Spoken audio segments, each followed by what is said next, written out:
What have you been carrying that God never told you to carry? All because you chose not to set up any type of boundaries.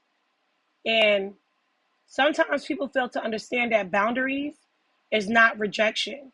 Boundaries is set up for protection. Boundaries are spiritual, emotional, and physical guidelines that God entrusted to you, your body, time, peace, and purpose. Of course, lastly, relationships. So, my goal today is to explain to you that boundaries are not earthly protocols, but it's heavenly protocols, right? So let's get right into it. Boundaries are God design, right? So Proverbs 4 verse 23 says, keep your heart with all diligence, for out of it springs the issue of life, right? So that right there explained to us that God is explaining to us how to set up boundaries, right? Your heart has gates. What you let in shape your life. Your heart has gates. What you let in shapes your life. A heartbreak could shape your life, right? It can either break you or it can either build you up. Then there's boundaries in creation, right?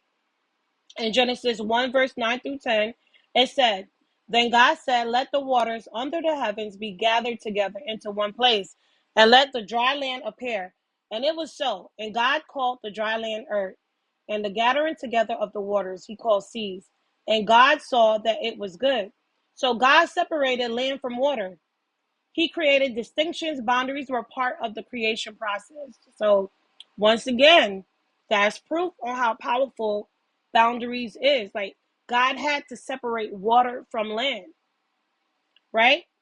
Now the next one we're going to go right into is Luke 5 verse 16. So he himself often withdrew into the wilderness and prayed, right? Jesus withdrew. Even the Savior set time to set up boundaries, right?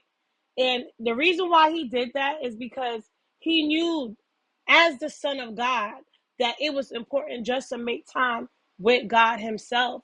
And if you want to be like Jesus, one thing you could do is, as you read the book of Luke, you will learn the things that he did while he was here. So if Jesus did it, why would you not want to set up time just for you to pray?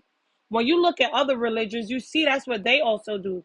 They set up times to pray. They set up their boundaries, right? So even the Savior set time and boundaries to communicate with the Father in heaven. So you got to know when to rest and recharge. That's part of being very obedient. So you setting up boundaries does when you set up boundaries,